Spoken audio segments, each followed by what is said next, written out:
بسم الله الرحمن الرحيم. Assalamu alaikum wa rahmatullahi wa barakatuh. Soyez les bienvenus sur le programme aujourd'hui et l'émission c'est la relation entre les musulmans et les non-musulmans. Je m'appelle Teslim Adeyema et j'ai avec moi dans le studio aujourd'hui deux frères, Monsieur Amoussa Abdel Ghaffar, alaykoum salam wa rahmatullah, et Monsieur Rabiou Abdel Ghaffar. Alaykoum salam wa rahmatullahi wa barakatuh. Inch'Allah, ils sont là aujourd'hui pour faire les détails sur la question d'aujourd'hui. Et la question c'est le caractère sacré de la vie humaine dans l'islam. Il y a des gens qui disent que la vie des musulmans est plus sacrée que la vie des non-musulmans et que l'islam ne donne pas la même protection qu'il donne aux musulmans, aux non-musulmans. Et je crois que c'est ce sujet qu'on veut, sur ce sujet qu'on veut en parler aujourd'hui. Et ma première question aujourd'hui, c'est pour Monsieur Rabiou Abdel Ghaffar. La question, c'est que est-ce que l'islam reconnaît l'importance de la vie des non-musulmans? Ok, merci beaucoup, Monsieur Teslim. Bien sûr, l'islam reconnaît l'importance de la vie des non-musulmans. Donc, les non-musulmans sont aussi des êtres humains comme les musulmans. Même si ce n'est pas même les êtres humains. Donc, on voit au niveau des animaux, Allah nous impose à les égorger avec du respect. Donc, quand Allah nous impose à égorger des animaux avec le respect, le Coran nous enseigne à reconnaître que la vie humaine a une place spéciale dans la création d'Allah. Peu importe la religion, la couleur de la peau, la vie humaine est sacrée, qui doit être protégée. Et on ne peut pas juste terminer la vie d'un non-musulman sans raison. Et n'importe qui tue un non-musulman a déjà commis un péché. Et c'est un péché qui a des punitions sévères chez Allah. Voilà pourquoi Allah nous amène dans le Coran, Allah nous dit que nous avons honoré les fils d'Adam. Allah nous dit dans le Coran, nous avons honoré les fils d'Adam. Donc, cela nous montre que la vie de nos musulmans est honorée par Allah. Allah ne nous a pas dit, il a honoré la vie des musulmans. Il a dit, il a honoré la vie des fils d'Adam.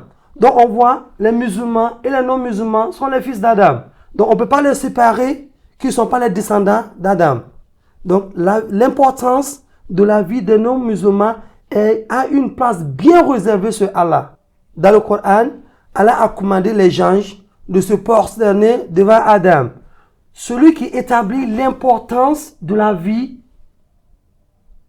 des non-musulmans aussi, puisque nous sommes les descendants d'Adam.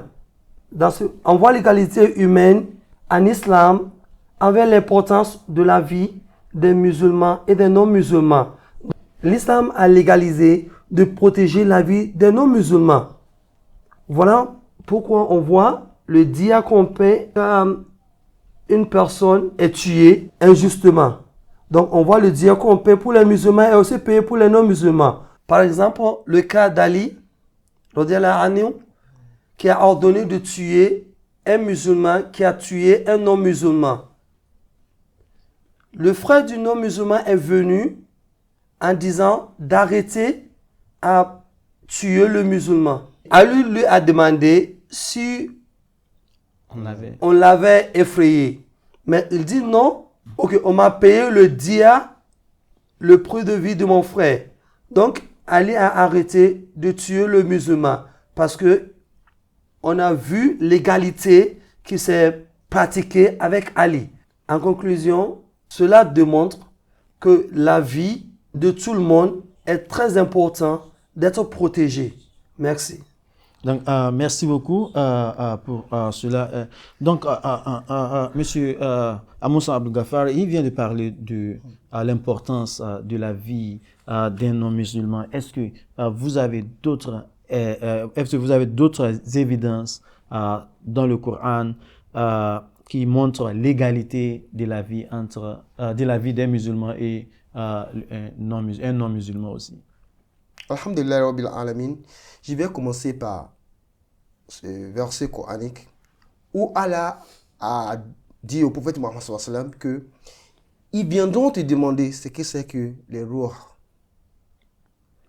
Les ruh ici, c'est l'esprit. Ce que fait chacun, ce qu'il est. C'est ce que Allah a soufflé dans notre père Adam alayhi wa sallam.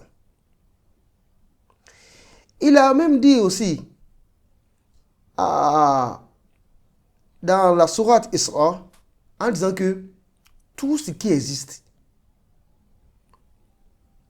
glorifie Allah subhanahu wa ta'ala, adore Allah subhanahu wa ta'ala. Mais vous ne savez pas les façons d'adorer Allah.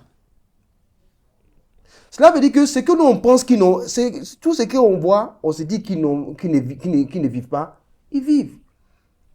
La vie qui se trouve dans une mouche, c'est la même chose qui se trouve dans nous aussi. Pourquoi donc tuer quelqu'un parce que la personne ne pratique pas la même religion que toi? Le voyons encore dans la sourate Al-Maïda, je vais lire. Allah dit, c'est pourquoi nous avons prescrit pour les enfants d'Israël que quiconque tuerait une personne non coupable d'un meurtre ou d'une corruption sur la terre, c'est comme s'il avait tué tous les hommes. Et quiconque lui fait don de la vie, c'est comme s'il faisait don de la vie à tous les hommes. En effet, nos messagers sont venus à eux avec les preuves. Et puis voilà qu'en dépit de cela, beaucoup d'entre eux se mettent à commettre des excès sur la terre. Il y a deux importances, il y a trois éléments qu'il faudra que nous retenons de ce verset. Allah a ordonné aux enfants d'Israël que quiconque tuerait quelqu'un, que cette personne n'a pas commis des erreurs, une turpitude, des désordres, quelqu'un qui doit être tué et que vous le tuez injustement, c'est comme si vous avez tué tous les hommes. Vous comprenez? Ils ont une seule personne. La vie de cette personne-là, Qui a été tué, une personne qui a été tuée injustement. Qui a été tuée injustement, c'est comme vous avez tué l'humanité, tous les hommes. Allah n'a pas dit ici que seulement la vie des musulmans. Il a mentionné, il a dit les enfants d'Israël. Cela veut dire que c'est les gens à qui le livre a été donné. Et il a dit, mais si vous lui faites les dons de la vie, que je te laisse libre. Je te laisse la vie sauve. Ou pour dire quelqu'un, peut-être, par exemple, quelqu'un qui devait être tué, qui est attaqué peut-être par un animal sauvage, et vous lui sauvez la vie, c'est comme vous avez sauvé la vie de tous les hommes. Donc, Allah qui a créé cette vie-là, dont nous n'avons pas connaissance, dont nous n'avons pas le pouvoir de pouvoir créer, même une mouche, la vie qui se trouve dans une mouche, a mis de l'importance dans la vie de tout le monde, peu importe ta religion, peu importe ta personnalité, que tu sois pauvre ou riche, que tu sois le président ou quelqu'un qui n'est rien. Donc, vous voyez là, à travers cette sourate, ce verset qui vient de lire, que l'importance de la vie doit être pour tout le monde une chose à respecter. Même plus que ce qu'on peut imaginer. En plus de cela, voyons dans la sourate Baqarah, verset 178, qu'est-ce qu'Allah nous dit? Allah dit, je vais lire, ô les croyants, on vous a prescrit le talion au sujet des tués, comme libre pour homme libre, esclave pour esclave, femme pour femme, pour celui à qui son frère aura pardonné et en quelque façon doit faire face à une requête convenable et doit payer des dommages de bonne grâce. Ceci est un allègement de la part de votre Seigneur. Et jusqu'à la fin, ce qu'il avait dit là, que c'est pas seulement pour tuer, pour faire une pénalité.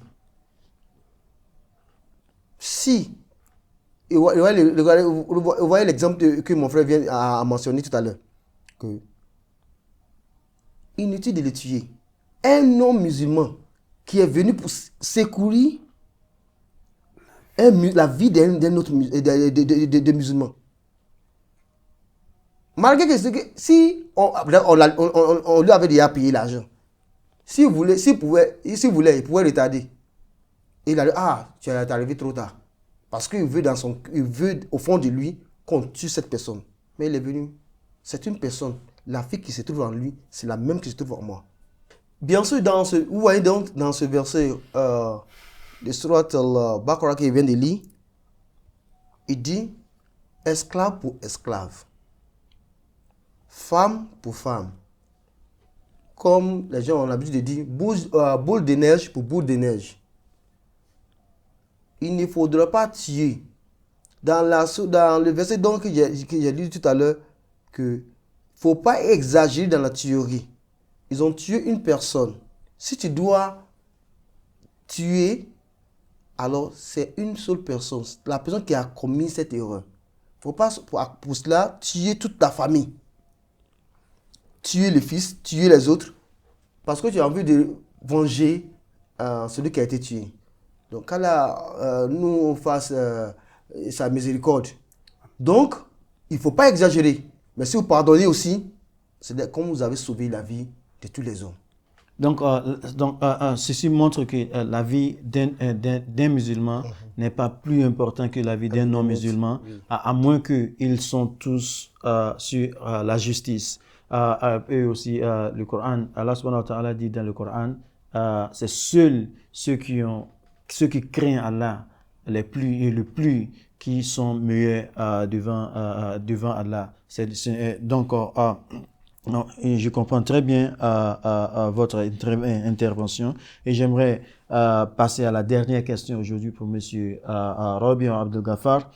Est-ce que nous avons, à part le Coran, est-ce que nous avons des exemples de l'importance de la vie d'un non-musulman dans les hadiths du prophète sallallahu alayhi wa sallam? Alhamdulillah Rabbil Alamin. À part le Coran, nous avons aussi des évidences concrètes avec Rasulullah sallallahu alayhi wa sallam. Un des compagnons a demandé à Rasulullah sallallahu alayhi wa sallam quel est le plus grand des péchés commis. Mais il a dit de tuer est aussi parmi les grands péchés. Donc cela montre l'importance de la vie. Mais il a dit de tuer ici, il n'a pas dit de tuer un musulman ou un non-musulman. Donc il a dit de tuer, de terminer la vie d'une personne. Et parmi les grands péchés. Sans raison. Sans raison. Et parmi les grands péchés qui peut provoquer la punition d'Allah. Donc on voit aussi avec Aïcha radhiyallahu anha qui disait que c'est interdit de tuer un musulman qui a confirmé le shahada, qu'il n'y a pas un Dieu qui doit être adoré à part Allah, et aussi qui a confirmé que le prophète Mohammed sallallahu alayhi wa sallam est son messager, sauf dans 3 cas. Donc le premier cas, il dit la personne qui a tué doit être tuée. Donc on voit dans ce cas, la personne qui a tué doit être tuée, c'est pas un musulman ou un non-musulman. Donc cela aussi réserve la place spéciale de la vie, de l'importance de la vie.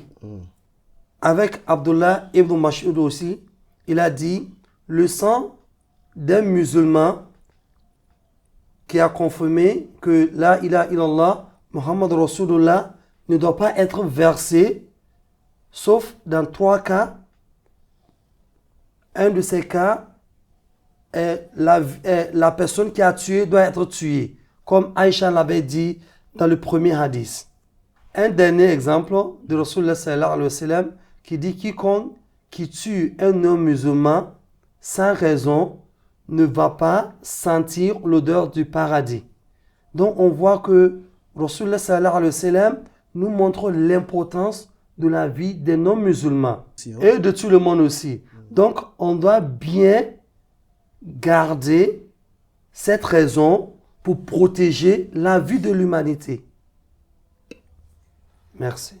Donc, merci beaucoup. Donc, moi, ce que je vois dans tout cela, c'est que ce n'est pas seulement la protection de la vie d'un non-musulman, mais c'est la protection de toute vie.